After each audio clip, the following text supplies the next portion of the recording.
हाँ तो बेटा फाइनली बड़े होने के बाद में आप बात करेंगे कोहेरेंट सोर्स की। किसकी करेंगे बेटा? कोहेरेंट सोर्स बवाल क्या है बेटा? कोहेरेंट सोर्स का इस्तेमाल क्यों किया जाता है? एक इंपॉर्टेंट पॉइंट ये भी है। अगर भी आपने ग्राफ देखा तो थोड़ी देर पहले फील लो बेटा, ग्राफ कुछ ऐसा था। अरे हाँ ना बोल भाई, ऐसा बेटा यहाँ ब्राइट है, ये भी ब्राइट है, ये भी ब्राइट है, और ये भी क्या ब्राइट, और ये भी ब्राइट है। बेटा अगर कोहेरेंट सोर्स का इस्तेमाल कर रहे हैं जिसकी फ्रीक्वेंसी सेम है, क्योंकि फ्रीक्वेंसी सिर्फ सोर्स पे डिपेंड करती है, तो जहां ब्राइट मिलाए वहां ब्राइट ही रहेगा। क्या रहेगा? ब्राइट। वो समय के साथ चेंज नहीं होगा। पर मान लो आपने कोहेरेंट सोर्स नहीं लिया जिसकी फ्रीक्वेंसी क्या है? सेम नहीं है, फ्रीक्वेंसी अलग अलग है, तो क्या होगा? जहां ब्राइट बन गया वहां पे कुछ देर बाद क्या मिल जाएगा? डार्क। तो ये तो सही नहीं है ना। ब्राइट डार्क से क्या होगा? एकदम ब्राइट चमक, फिर एकदम डार्क, एकदम ब्राइट, एकदम चमक, लुप्त होगा। और लुप्त चीज होगी तो उसमें ऑब्जर्वेशन करना मुश्किल होता है, ऑब्जर्वेशन कर पाना मुश्किल होता है। तो इसलिए हमें कोहेरेंट सोर्स का इस्तेमाल किया जाता है ताकि जहां ब्राइट हो वहां ब्राइट ही रहे, टाइम के साथ चेंज ना हो। पर इसकी प्रूफ देखेंगे ना, कैसे मान लें? बढ़े आगे बेटा, पहले तो लिख लो कोहेरेंट सोर्स होता क्या, जो एग्जाम में लिख के आओगे। उसके बाद में हम बताएंगे कि क्या होगा अगर फ्रीक्वेंसी सेम ले लें, क्या होगा फ्रीक्वेंसी डिफरेंट ले लें। बस बेटा मोनोक्रोमेटिक सोर्स तुम्हें अच्छी तरह पता है क्या होते हैं, आप फील लो। बेटा कोहेरेंट सोर्स, बेटा दो source which have same frequency and same wavelength with a constant initial phase difference between them which does not vary with time at a given place। ठीक है भाई, यानी कोहेरेंट सोर्स के है? दो वेव हो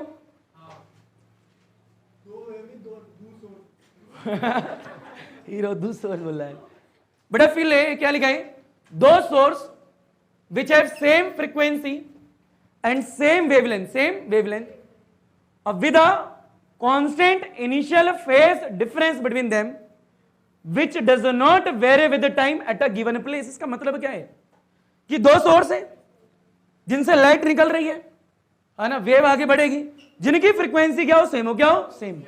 फ्रीक्वेंसी सेम होनी चाहिए, वो तो सोर्स पे डिपेंड करती है। दो सोर्स जिनकी फ्रीक्वेंसी सेम हो, जिनकी वेवलेंथ क्या हो? सेम हो, और जिनका जो फेज डिफरेंस है जो है वो ही रहे, टाइम के साथ चेंज ना हो, वो होते हैं कोहेरेंट सोर्स। पर फील नहीं आया मतलब क्या है? अब इंपॉर्टेंट पॉइंट ये, कोहेरेंट सोर्स एक वर्ड में कोई पूछे फ्रीक्वेंसी सेम, बात खत्म। जिनकी फ्रीक्वेंसी क्या हो? सेम हो। अब फिर लो स्लिट्स को याद करो, एक स्लिट यहाँ, एक स्लिट यहाँ, एक सोर्स यहाँ। आप खड़े हो यहाँ मुंह लेके अपना ऐसे करके, ठीक है, ऐसे ऐसे करके। बेटा आपको लगेगा लाइट दो जगह से आ रही है, पर वास्तविकता में तो लाइट एक ही जगह से आ रही है, और सोर्स पे डिपेंड करती है फ्रीक्वेंसी। तो सोर्स तो एक ही है, तो फ्रीक्वेंसी तो फिक्स होगी। अब लाइट इधर से आए चाहे इधर से आए, फ्रीक्वेंसी तो फिक्स ही है। समझ में आ रहा है क्या? आपको लगेगा दो सोर्स है पर सोर्स एक ही है। अगर मान लीजिए मैं कह रहा हूं फ्रीक्वेंसी सेम है तो अच्छी बात है, पर फ्रीक्वेंसी सेम ना हो तो मैं कह रहा हूं जहां पर आपका ब्राइट बना थोड़ी देर बाद डार्क बन जाएगा। बोलने से क्यों मान रहे हो? प्रूफ करेंगे ना ऐसे। अरे हाँ ना भैया, बोलने से क्यों माने? पता लग रहा है क्या? तो कोहेरेंट सोर्स मींस क्या? सेम फ्रीक्वेंसी, बात खत्म। एडवांटेज क्या है? जहां ब्राइट वहां ब्राइट। अरे हाँ ना बोलो। अब देखते हैं नोट डालते, क्या डालते हैं? नोट, ताकि पता लग सके कि सेम फ्रीक्वेंसी में क्या हो रहा है, डिफरेंट फ्रीक्वेंसी में क्या हो रहा है। आओ मिटो दे से, मिटो दे से। बड़े एग्जाम में डिफाइन लिख के आनी है, ठीक है? बड़े एक है, मान ले इफ द फ्रीक्वेंसी क्या हो? डिफरेंट हो। क्या हो? डिफरेंट। बड़े बीच में लाइन खींचेंगे यहाँ पे, चल बाद में लिखेंगे पहला केस, फर्स्ट केस ये कर लेते हैं। बड़े सेकंड, बड़े इफ द फ्रीक्वेंसी क्या हो? सेम हो। सेम। बड़े अगर फ्रीक्वेंसी डिफरेंट है तो क्या हो रहा है? ऐसा फ्रीक्वेंसी सेम है तो ऐसा बेनिफिट क्या हो रहा है कि हम कोहेरेंट सोर्स ले रहे हैं। आओ बेटा फील लो, यहां पे एक स्लिट है, यहां पे एक स्लिट है, बड़े यहां पे क्या? स्क्रीन। इसी प्रकार से यहां पे क्या? एक स्लिट है, यहां पे स्लिट है, और यहां पे क्या? स्क्रीन। देखिए बड़े दिमाग, यहां पे एक पॉइंट पी था, यहां पे एक पॉइंट क्या था? पी। बेटा मान लो यहां पे एक सोर्स रखा है, अच्छा सा यहां पे एक सोर्स रखा है, ठीक है, ठीक है। मान लो किसी कारणवश से, किसी तरीके से यहां पे जो लाइट पहुंच रही है, दोनों वेव आ रही है लाइट की, उनकी फ्रीक्वेंसी अलग अलग है, मान लो ऐसा। क्लियर? तो फिर सोर्स को हटाई दे, यहां से दिखाई मत, ऊपर के ऊपर की बात करते हैं, सेकेंडरी की। यहां से ऐसे आई, यहां से ऐसे आई, ठीक है। बेटा यहां से जो वेव आ रही है उसकी कुछ इक्वेशन होगी, अरे हाँ ना भैया, जो यहाँ से वेव आएगी, वेव की कुछ इक्वेशन होगी, वेव आएगी, वेव की कुछ इक्वेशन होगी, तो इनिशियल इक्वेशन यहाँ बनता है, ये स्लिट S1 है, ये स्लिट क्या है S2, तो S1 के वक्त जो वेव की इक्वेशन है y1 is equal to a1 sine बेटा ओमेगा, अच्छा फ्रीक्वेंसी डिफरेंट बोली है बेटा, omega is equal to 2 pi f होता है, अगर ये डिफरेंट है तो ये भी क्या होगा, डिफरेंट होगा। यहाँ पे दो केस है, कितने हैं, दो, तो फिर लो पहले वाले की बात करें तो मैं फ्रीक्वेंसी को डिफरेंट बोल रहा हूँ, मतलब ओमेगा भी डिफरेंट ही होगा, वन लेना पड़ेगा। सेम टाइम की बात करें, टाइम उतना ही ले लिया, ठीक है, प्लस में kx, प्लस में kx, यहां से यहां तक की डिस्टेंस x1 है, यहां से यहां तक की डिस्टेंस x2 है, बिल्कुल सेम। पता लग रहा है हम क्या बोल रहे हैं? बताओ जो S1 से वेव आ रही है उसने कितनी दूरी तय करी पी पॉइंट में पहुंचने के लिए, x1, और जो x2 से आ रही है उसने कितनी दूरी तय करी, x2, तो किसने ज्यादा दूरी तय करी, बताओगे क्या? अच्छी बात है बेटा। फिलहाल तो इनिशियल की बात होगी, इनिशियल y2 की वैल्यू क्या होगी, a2 साइन ओमेगा 2 होगा, क्योंकि फ्रीक्वेंसी डिफरेंट बोलिए तो ओमेगा भी डिफरेंट, t प्लस में kx। पर रुको जरा, ये तो इनिशियल की बात है, वेव आगे बढ़ेगी, दूरी तय करेगी, तो जो शुरू वाली है उसने x1 की दूरी तय करी तो यहां पहुंची, तो इस वक्त y1 कितना होगा बताओ मेरे को, इसमें तो थोड़ी देर के लिए बताओ बेटा कितना होगा, a1 sine omega 1t plus में kx1 हो जाएगा, x नहीं रहेगा x1 हो जाएगा, क्या हो जाएगा x1, क्योंकि x1 दूरी तय कर ली ना इसलिए।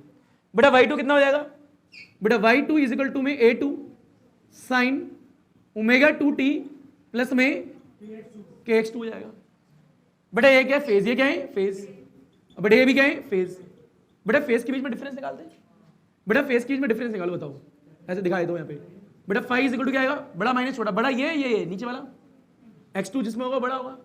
बेटा ओमेगा 2t प्लस में kx2 माइनस में क्या आएगा, एक काम करते हैं, इससे बाद में करेंगे, ठीक है, पहले से कर लेते हैं, अरे बोल। बेटा आगे क्या आएगा, ये वाला माइनस ओमेगा 1t, यहाँ प्लस है यहाँ माइनस है तो माइनस हो जाएगा, कितना है kx1, कुछ कैंसिल हो रहा है, कुछ नहीं हो रहा, फिर क्या आएगा बेटा ये ओमेगा वाला, ये ओमेगा वाला, साथ में लिखियो क्या आएगा, ओमेगा 2 माइनस ओमेगा 1, कॉमन आ गया t। पता लग रहा है क्या बोल रहा हूँ, अरे दोनों में कॉमन t आ गया। बेटा ये क्या है, प्लस में kx2 माइनस में kx1, इन दोनों में से कॉमन क्या आ रहा है, फिर लेते रहना यहाँ पे t, k कॉमन आ गया, क्या है x2 माइनस में x1। बेटा ये आया क्या, फाई, क्या है फाई, इंपॉर्टेंट पॉइंट यहाँ पे आ गया। बेटा फाई की इक्वेशन देखो, उसमें टाइम आया, क्या है टाइम, फाई की इक्वेशन में टाइम आया, यानी अगर टाइम चेंज होगा तो फाई भी चेंज होगा, टाइम चेंज होगा तो फाई भी चेंज होगा। और इंटेंसिटी के फॉर्मे में देखो, याद करो, i1 i2 प्लस में 2 रूट में i1 i2 cos फाई आया, फाई चेंज तो intensity change, intensity time change होने के साथ में इंटेंसिटी चेंज हो रही है, तो कभी ज्यादा इंटेंसिटी तो कभी कम इंटेंसिटी, कभी ज्यादा इंटेंसिटी कभी कम इंटेंसिटी, ये तो दिक्कत है यार। जब फ्रीक्वेंसी आपने डिफरेंट ली तो उस वक्त दिक्कत क्या है, फाई जो है यानी phase difference depends upon T, यानी टाइम पे डिपेंड कर रहा है। It means phase difference change with time at a given place, at a given place, यानी जैसे जैसे टाइम चेंज होगा, 1 सेकंड 2 सेकंड 3 सेकंड 4 सेकंड, वैसे वैसे फाई भी चेंज होगा।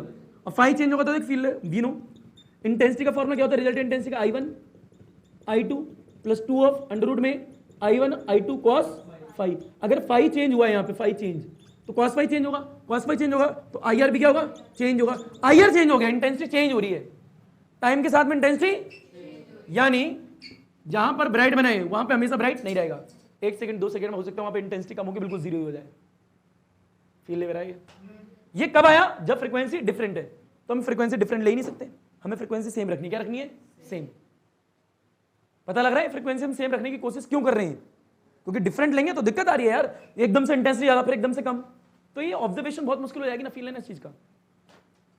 अब फ्रीक्वेंसी सेम लेने पे बेनिफिट क्या होगा पता लग जाएगा अभी तुम्हें, वहां पे इक्वेशन में टाइम आएगा ही नहीं, और जब टाइम आएगा ही नहीं तो फाई चेंज होगा ही नहीं टाइम के साथ में, तो इंटेंसिटी जो है वही रहेगी, पहले से लपेट घसीट उठा पटक हलवा चीज है। बेटा ये जब का केस है, जब फ्रीक्वेंसी आपकी डिफरेंट है, क्या है डिफरेंट।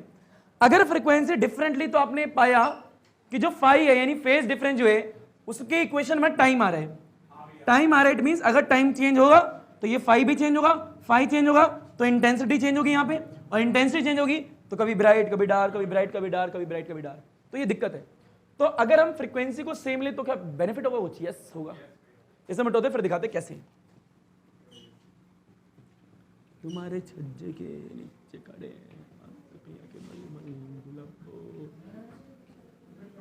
बड़े फीले हो एक, बड़ा मान ले यहाँ पे फ्रीक्वेंसी सेम है, फ्रीक्वेंसी क्या है सेम,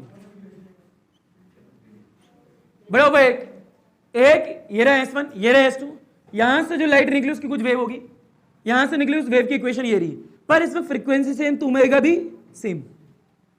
पता लग रहा है? ओमेगा डिफरेंट थोड़ा होगा क्योंकि फ्रीक्वेंसी सेम बोल दी। अब देख फायदा क्या हुआ बड़ा, ये यहां से जो वेव आएगी x1 दूरी तय करने के बाद में यहां पहुंचेगी, बता y1 कितना होगा, a1 sign omega t plus में k x1, यही होगा बड़ा। x1 दूरी तय कर ली बड़ा, वेव के द्वारा तय की गई दूरी x2, तो यहां पे क्या आएगा y2 is equal to a2 sine omega t plus में k x2। अच्छा एक और चीज बतानी थी आप लोगों को, जब कोहेरेंट सोर्स की बात करी थी ना तो कई बुकों में लिखा होगा इक्वल एम्पलीट्यूड, कई बुकों में लिखा होगा नियरली इक्वल एम्पलीट्यूड, दोनों ही बुक ठीक है। सुन लो मैं क्या बोल रहा हूं, क्योंकि दोनों चीजें पता होनी चाहिए आप लोगों को। जब आप 12th क्लास में बुक पढ़ोगे तो कई बुक में कोहेरेंट सोर्स की डेफिनेशन में लिखा होगा कि इक्वल एम्पलीट्यूड्स, और कई बुकों में लिखा होगा नियरली इक्वल एम्पलीट्यूड्स, तो दोनों ही बुकें क्या है ठीक है। क्लियर क्या? अब फील लीजिए बेटा, यहां क्या कर रहे थे, तो ये आ गया y1, ये आ गया y2, बेटा ये क्या है फेज है, ये क्या है फेज, ये क्या है फेज, दोनों के बीच में डिफरेंस निकालो। इंपॉर्टेंट पॉइंट ये है ओमेगा 1 ओमेगा 2 क्यों नहीं लिखा, पता लग गया, क्योंकि फ्रीक्वेंसी क्या है सेम, तो ओमेगा भी सेम ही होगा। बड़ा कौन सा है, नीचे वाला ऊपर वाला, तो फेज डिफरेंस निकालो। देखो बोलो बेटा क्या आएगा, ओमेगा टी प्लस के x2 minus omega T minus, पता लग गया भाई, ऐसे ब्रैकेट ओपन करोगे तो माइनस ही आएगा। ओमेगा टी से ओमेगा टी, टाइम वाली टर्म ही कैंसिल हो जाती है, टाइम बचता ही नहीं है, इंडिपेंडेंट हो जाता है यहाँ पे। फिर क्या बचता है के x2 माइनस में के x1 कॉमन आएगा, के x2 माइनस में x1, ये आया फेज डिफरेंस, जिसमें टाइम आ ही नहीं रहा है। इस इक्वेशन में टाइम है ही नहीं, इंडिपेंडेंट है यहाँ पे टाइम पे। कब इंडिपेंडेंट है, जब फ्रीक्वेंसी क्या रखी सेम। तो यहां क्या लिखोगे, phase difference does not very with time at a given place. यानी जब यहां पे टाइम बढ़ता रहे, चेंज होता रहे, हमें क्या लेना ना, फाई चेंज नहीं होगा, और जब फाई चेंज नहीं होगा तो इंटेंसिटी चेंज नहीं होगी, और जब इंटेंसिटी चेंज नहीं होगी तो जहां पर जो बना है वही रहेगा, ब्राइट है तो ब्राइट, डार्क है तो डार्क, वो समय के साथ चेंज नहीं होना। अब बताओ फ्रीक्वेंसी सेम लेनी है अलग लेनी है, सेम, बेटा सेम लेनी है मतलब कोहेरेंट सोर्स की बात आ गई। अरे हाँ ना भैया, तो एडवांटेज भी पता होनी चाहिए क्यों इस्तेमाल कराए, पता लग गया क्या? एक बात तो ये होगी, तो YDAC आपका पूरा खत्म हो चुका है अच्छे तरीके से। What is the meaning of monochromatic, what is the meaning of coherent source, ये भी आपको पता लग चुका है। YDAC की डेरिवेशन भी आपको पार्ट डिफरेंस में निकालना आ गया है, कंडीशन भी लगा ली उसमें, CI DI भी लगा लिया है, वो दोनों कंडीशन आनी चाहिए, ग्राफ भी आपको आ चुका है, और इंटरफेरेंस आपने लास्ट क्लास में देख ही लिया था। तो इसी के साथ में आज की क्लास का समाप्त करेंगे, पर ये बता दें कि नेक्स्ट क्लास में डिफ्रैक्शन होगा। क्या होगा? डिफ्रैक्शन, यानी डिफ्रैक्शन सिंगल स्लिट की बात करेंगे, डिफ्रैक्शन कैसे होता है, कैसे चेंज होती है, सारी चीजें पढ़ेंगे।